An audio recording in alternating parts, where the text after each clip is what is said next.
उच्च स्तरीय मेडिकल सुविधा उपलब्ध कराने में छत्तीसगढ़ की राजधानी रायपुर को देश में जाना जाता है। इसी कड़ी में रायपुर के शिवानंद नगर सेक्टर 1 में पिछले 19 सालों से संचालित सौभाग्य हॉस्पिटल मेडिकल साइंस में नए कीर्तिमान गढ़ रहा है। यहाँ महिलाओं के लिए संचालित केयर सेंटर में विशेषज्ञ चिकित्सकों द्वारा मरीजों का उपचार किया जा रहा है। सौभाग्य हॉस्पिटल में डॉक्टर शालिनी जैन के साथ स्पेशलिस्ट डॉक्टरों की पूरी टीम मरीजों के इलाज के लिए 24 घंटे इमरजेंसी सेवा में उपलब्ध रहती है। आइए जानते हैं डॉक्टर शालिनी जैन से कि किस प्रकार वो चिकित्सा सेवा को मानवता की सेवा मानकर मरीजों का उपचार कर रही हैं और सौभाग्य हॉस्पिटल में मरीजों के लिए कौन कौन सी सुविधाएं उपलब्ध हैं। नमस्कार, आप देख रहे हैं न्यूज़ प्लस 21। मैं हूं आपके साथ प्रियांशा लाजस और स्वागत है आपका हमारे खास शो आपके सेहत की बात पर। जी हां, आज हमारे साथ मौजूद हैं रायपुर की मशहूर स्त्री रोग विशेषज्ञ डॉक्टर शालिनी जैन, जिनसे आज हम खास चर्चा करेंगे महिलाओं में इन दिनों सबसे ज़्यादा अधिक पाई जाने वाली बीमारी पीसीओडी के बारे में। जी हाँ, अधिकतर इस समय हम सुनते हैं कि देश की महिलाओं को पीसीओडी की समस्याएं हो रही है। चाहे हम बात करें महिलाओं की या लड़कियों की, तो सबकी आज एक ही प्रॉब्लम है, पीसीओडी। तो आइए करते हैं उनसे खास चर्चा। Welcome to our channel ma'am. Thank you ma'am, सबसे पहले आप हमें और दर्शकों को बताइए, ये पीसीओडी आखिर है क्या और ये क्यों होता है? पीसीओडी एक जेनेटिक भी कह सकते हैं, लेकिन ये लाइफस्टाइल डिसीज़ है जो कि हार्मोनल इम्बैलेंस को दर्शाती है बॉडी में। इसका फुल फॉर्म होता है पॉलीसिस्टिक ओवेरियन डिसीज़, पीसीओडी। हर महिला में 2 ओवरीज होती हैं, जिसमें पॉली मतलब एक से ज़्यादा, तो सिस्ट आ जाते हैं, पॉलीसिस्टिक छोटे छोटे फॉलिकल्स आ जाते हैं। एक्चुअली ये कच्चे अंडे रहते हैं, ये मैच्योर एग ना होके इमैच्योर एग होते हैं जो कि ओवरीज में पाए जाते हैं। और वो इसलिए होते हैं क्योंकि उनमें महिलाओं में या गर्ल्स में हार्मोन्स की जो लेवल रहती है प्रॉपर, जो इम्बैलेंस हो जाता है, ईस्ट्रोजन, प्रोजेस्टेरॉन, टेस्टोस्टेरॉन और भी कुछ हार्मोन्स होते हैं, जैसे एलएच बढ़ जाता है, टेस्टोस्टेरॉन बढ़ जाता है और ईस्ट्रोजन बढ़ जाता है। उसकी वजह से क्या होता है कि इनमें टेस्टोस्टेरॉन पुरुष हार्मोन है, एलएच भी ज़्यादा होने की वजह से उनमें प्रॉपर ओव्यूलेशन नहीं होता, जैसे एग नहीं बनता। जैसे हर लड़की में 14 डे में एग बनता है और फिर उसके बाद 14 डेज़ में झिल्ली बढ़ती है बच्चेदानी की और 28 दिन में पीरियड्स या साइकिल आते हैं। परंतु इसमें क्योंकि इमैच्योर एग्स होते हैं, कच्चे अंडे होते हैं, तो वो फूटते नहीं हैं और वो फूटते नहीं हैं तो पीरियड्स नहीं आते और हार्मोनल चेंजेस जैसा मेंस्ट्रुअल साइकिल में होना चाहिए वैसे नहीं होते। इस वजह से फिर कंसेप्शन में भी प्रॉब्लम आती है, पीरियड्स आने में भी प्रॉब्लम आती है। गर्ल्स में क्या प्रॉब्लम आती है कि उनको पीरियड्स नहीं आए, वज़न बढ़ रहा है, हार्मोनल इम्बैलेंस की वजह से वज़न बढ़ रहा है, उनमें ज़्यादा मुहासे आना, या जैसे बियर्ड पैटर्न में जैसे मेल्स में ग्रोथ होते हैं हेयर्स की, छाती पे या चेहरे पे जो बियर्ड एरिया रहता है उसमें हेयर ग्रोथ आना। तो ये सारे पुरुषों के हार्मोन्स जो हैं वो बढ़ रहे हैं और महिलाओं के जो उनके हार्मोन हैं वो कम हो रहे हैं। इसकी वजह से इनमें ये प्रॉब्लम आती है। अब महिलाओं में शादी होने के बाद क्योंकि अंडे नहीं बनते हैं तो इनफर्टिलिटी की समस्या या गर्भधारण ना होना या बांझपन की समस्या होती है। और 35 से 40 वर्ष के ज़्यादा महिलाओं में अगर पीसीओडी है तो उनमें मेटाबॉलिक हार्मोन की समस्या, मेटाबॉलिक सिंड्रोम्स की समस्या होती है, जैसे कि उनमें प्रॉपर ओव्यूलेशन नहीं होता तो वो ज़्यादा हाई रिस्क होते हैं कुछ कैंसर्स के लिए, बच्चेदानी और ब्रेस्ट कैंसर्स के लिए। उनमें कोलेस्ट्रॉल लेवल बढ़ने लगता है, थायराइड की समस्या भी बढ़ सकती है, ब्लड प्रेशर और शुगर, क्योंकि इस बीमारी में इंसुलिन हार्मोन भी गड़बड़ होता है, उसकी रेजिस्टेंस होती है, इस वजह से उनमें डायबिटीज़ के भी लक्षण देखे जाते हैं। तो हम लाइफस्टाइल को चेंज करके अपनी काफ़ी हद तक पीसीओडी की समस्या से निपट सकते हैं और इसका ज़्यादा मेडिसिन से ज़्यादा लाइफस्टाइल का रोल है इस डिसीज़ से निपटने के लिए। मैम, ये किन लोगों पे, किन महिलाओं पे सबसे ज़्यादा पाई जाती है? ऐसा कुछ नहीं है कि ये किन में ज़्यादा पाई जाती है, ये किसी भी महिला में जिसमें ज़्यादा वज़न बढ़ रहा है, जिसमें लाइफस्टाइल बहुत ख़राब है और अभी गैजेट्स और ये एंड्रॉयड मोबाइल आने की वजह से या जंक फूड का बहुत ज़्यादा इंडिया में बहुत ज़्यादा आने की वजह से लोग बहुत ज़्यादा क्रेज़ी हैं, बहुत शो ऑफ का ज़माना है और उसमें स्लीप हैबिट डिस्टर्ब हो गई है, जिसकी वजह से मेलेटोनिन हार्मोन का स्तर हमारी बॉडी में डिस्टर्ब हो जाता है। प्रॉपर स्लीप जो हमारी बॉडी को हील होने के लिए और हमारे हार्मोन्स को अच्छा रखने के लिए ज़रूरी है वो नहीं है, प्रॉपर ईटिंग हैबिट्स नहीं है, बच्चे 10-11 बजे उठ रहे हैं अगर स्कूल नहीं जा रहे हैं तो, और खाने में उनको नॉर्मल खाना जो इंडियन फूड है वो अच्छा नहीं लग रहा है, खाली पिज़्ज़ा, बर्गर, मैगी और जंक फूड ही दिन भर ले रहे हैं।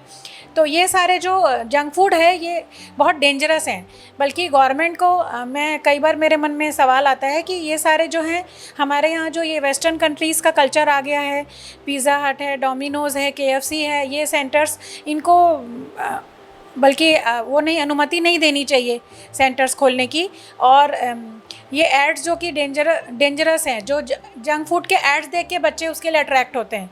तो पेरेंट्स बेचारे सब इस चीज़ से वाकिफ़ हैं और पेरेंट्स बच्चों को समझाने की कोशिश भी करते हैं, पर बच्चे क्योंकि पीयर ग्रुप का प्रेशर रहता है या देखा देखी में अपने फ्रेंड्स को देख रहे हैं, ये बहुत ज़्यादा सोशल मीडिया में अपनी फ़ोटो पोस्ट करनी है तो जंक फूड खाते हुए फ़ोटो पोस्ट कर रहे हैं, तो ये these all are bad things. जो हमारी इंडियन संस्कृति है, जो हमारा इंडियन फूड है वो बहुत अच्छा है, जो हमारे इंडियन हैबिट्स हैं खाने पीने के वो बहुत अच्छे हैं। तो इन सब चीज़ों को अगर हम अपनाएं और जंक फूड से दूर रहें, सोने का समय प्रॉपर अच्छा रखें, 12-1 बजे तक रात को ना सो के 9-10 बजे जो नॉर्मल रूटीन है सोने का और अर्ली मॉर्निंग उठने का, उसकी वजह से हमारे बॉडी के हार्मोन्स अच्छे रहते हैं और कुछ भी शरीर में चहलकदमी करें। अभी क्योंकि टीवी और मोबाइल की वजह से ज़्यादा बैठे रहते हैं, तो बैठे रहने की वजह से उनका बॉडी का मेटाबॉलिज्म भी गड़बड़ हो जाता है, इंसुलिन में भी रेजिस्टेंस आने लगती है बॉडी में और उनका वज़न भी बढ़ने लगता है। और वज़न बढ़ने से दूसरी समस्याएं भी बहुत ज़्यादा आ रही हैं, जो कि एक इंडिया पूरा डायबिटीज़ के लिए, ओबेसिटी के लिए पूरा इंडिया वर्ल्ड में पूरा हब बन गया है, कैपिटल बन गया है PCOD का।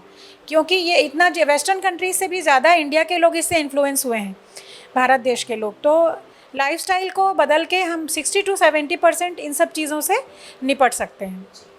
मैम, जो ये PCOD की समस्या है, क्या इसका महिलाओं की उम्र से कोई संबंध है? उम्र से संबंध वही मैंने आपको बताया कि शरीर में चहलकदमी ना करना, डाइट गड़बड़ रखना, तो ऐसा कुछ उम्र से संबंध नहीं है। कभी आपका लाइफस्टाइल ख़राब होता है तो आप 40 इयर्स में भी आपको PCOD के लक्षण आपके ओवरीज़ में सोनोग्राफी में दिखाई दे सकते हैं, कभी शादीशुदा महिलाओं में भी दिखाई दे सकते हैं और कभी गर्ल्स में भी दिखाई दे सकते हैं। तो जब भी आपका लाइफस्टाइल ख़राब होगा तो ये आपके इसके लक्षण आपके शरीर में दिखाई देने लग जाएंगे। इसके शुरुआती लक्षण क्या होती महिलाओं की बॉडी में? जैसा मैंने आपको बताया कि मासिक धर्म अनियमित होना, वजन बढ़ना, हेयर एबनॉर्मल हेयर ग्रोथ आना, चेहरे पे मुहासे आना, और अगर प्रेगनेंसी प्लान कर रहे हैं तो प्रेगनेंसी ना आना, ये सारे लक्षण होते हैं।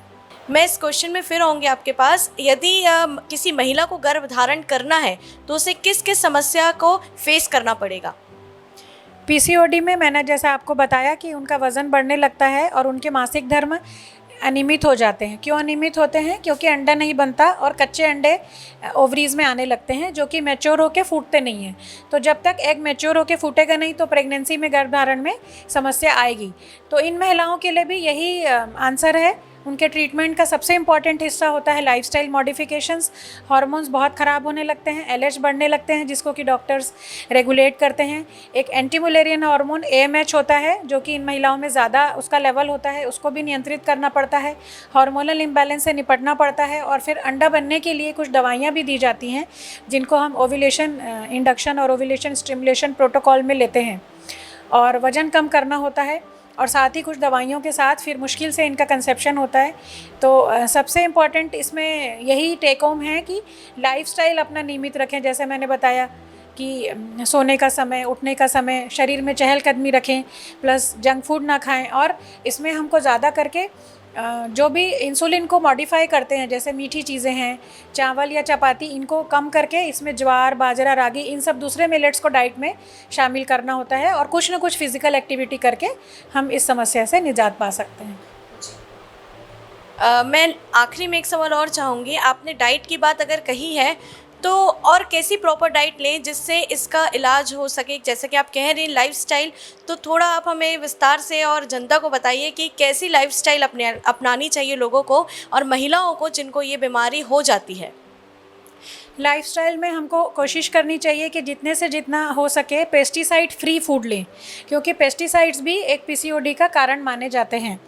तो कोशिश करके किसानों से ये अनुरोध करूँगी कि उसमें कम से कम पेस्टिसाइड्स का इस्तेमाल करें या फिर लो ग्रेड पेस्टिसाइड्स का यूज़ करें जो अनाज की पैदावार है उसके लिए। प्लस लाइफस्टाइल में सिंपल चीज़ें हैं, जैसे जल्दी उठना है, रात को प्रॉपर सोना है, बहुत ज़्यादा स्ट्रेस नहीं लेना है, क्योंकि हम स्ट्रेस लेते हैं क्योंकि दिखावा और इन सब चीज़ों को पूरा नहीं कर पाते हैं। अपने जीवन में कुछ काम अगर नहीं हो पा रहा है, क्योंकि रूटीन में जो काम है उसके अलावा जो दिमाग में स्ट्रेस है वो बहुत ज़्यादा अफेक्ट करता है इन हार्मोनल बैलेंस को इरेगुलर करने के लिए। प्रॉपर खाने में बहुत ज़्यादा जंक फूड ना लें, बहुत ज़्यादा मीठी चीज़ें ना लें, जो हमारे बॉडी के लिए सूटेबल हो, जिससे वेट ना बढ़े, वेट ना बढ़ाएं, उसका ख्याल रखें।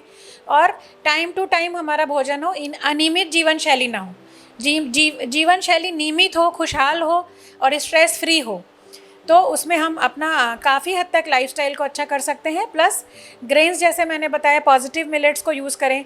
जवार की रोटी, जैसे पहले हमारे पुरखे इस्तेमाल करते थे, बाजरे की रोटी है, रागी, उसमें कैल्शियम भी बहुत ज़्यादा मात्रा में होता है, तो ये सब चीज़ों को लें। चावल की मात्रा कम खाएं, मीठी चीज़ की इस्तेमाल कम करें, शुगर कम इस्तेमाल करें, तो ये पॉजिटिव मिलेट्स को शामिल करें। सब्जियां ज़्यादा लें और प्रोटीन्स की डाइट, प्रोटीन डाइट ज़्यादा लें। उसमें प्रोटीन में भी नॉनवेज में पनीर ले सकते हैं, अंडा ले सकते हैं, कुछ ऐसे सनफ्लावर सीड्स या पम्पकिन सीड्स जो आते हैं वो ले सकते हैं। ज़्यादा से ज़्यादा फाइबर लेना है, ज़्यादा प्रोटीन लेना है और जितना हो सके फिज़िकल एक्टिविटी ज़्यादा करनी है। चाहे कोई भी एक स्विमिंग करें, जॉगिंग करें, सिंपल चलना भी बहुत अच्छा है शरीर के लिए, आधे घंटे चलें और हार्मोन्स उससे बहुत रेगुलर होते हैं और पॉजिटिव बेनिफिट्स बहुत ज़्यादा हैं वॉकिंग के। और वेट को नियमित रूप से चेक करते रहें, डॉक्टर से मिलते रहें। साइकिल्स रेगुलर करने के लिए कुछ अगर दवाइयाँ डॉक्टर्स प्रिस्क्राइब करते हैं तो वो रेगुलर लेते रहें, उनके उसमें चलें, तो बहुत सारी चीज़ों से हम बच सकते हैं इसमें। फिर अगर आपका वेट कंट्रोल होता है, जैसे कि 5% वेट लॉस भी होता है तो मेंसेस रेगुलर हो जाते हैं, और 10% वेट लॉस हमने देखा है और स्टडीज़ में और रिसर्च में, लिटरेचर में भी ये पाया गया है कि 10% वेट लॉस करते हैं। जैसे 60 kg वेट है तो 6 kg भी वेट लॉस करते हैं, तो बहुत पॉजिटिव इम्पैक्ट है इस बीमारी के इसमें डीलिंग में। और फिर ओव्यूलेशन होने लगता है, वेट लॉस करने से हार्मोन्स अच्छे होने लगते हैं और फिर अंडा बनने लगता है, तो कम खर्च और कम परेशानी में ही हमको अच्छे रिजल्ट्स मिलने लगते हैं। साइकिल भी रेगुलर होने लगता है। अगर इनफर्टिलिटी है तो बच्चे ना होने की समस्या से डील कर सकते हैं। और मेटाबॉलिक सिंड्रोम, जो मैंने आपको बताया कि हमारी बॉडी का मेटाबॉलिज्म गड़बड़ होने लगता है, BP, sugar, thyroid, heart, cancer, ये सब आने लगता है, ये सब से भी हम लाइफस्टाइल को अच्छा रख के डील कर सकते हैं। बहुत बहुत धन्यवाद मैम आपका हमारे साथ इतनी अच्छी जानकारियों को साझा करने का। ये थी हमारे साथ रायपुर की मशहूर स्त्री रोग विशेषज्ञ डॉक्टर शालिनी जैन, जिन्होंने हमारे खास शो आपके सेहत की बात पर पीसीओडी को लेकर महिलाओं में इतनी अच्छी अच्छी विशेष बातें बताई हैं, जिससे आप आसानी से इस बीमारी से बच सकती हैं। और ये बीमारी के कारण क्या होते हैं, क्या इस पर आपको खाना चाहिए, कैसी डाइट लेनी चाहिए, उनको लेकर मैम ने हमसे बहुत अच्छी अच्छी बातें शेयर की है। ऐसी रोचक जानकारियों के लिए देखते रहिए News Plus 21, आपके हक की बात।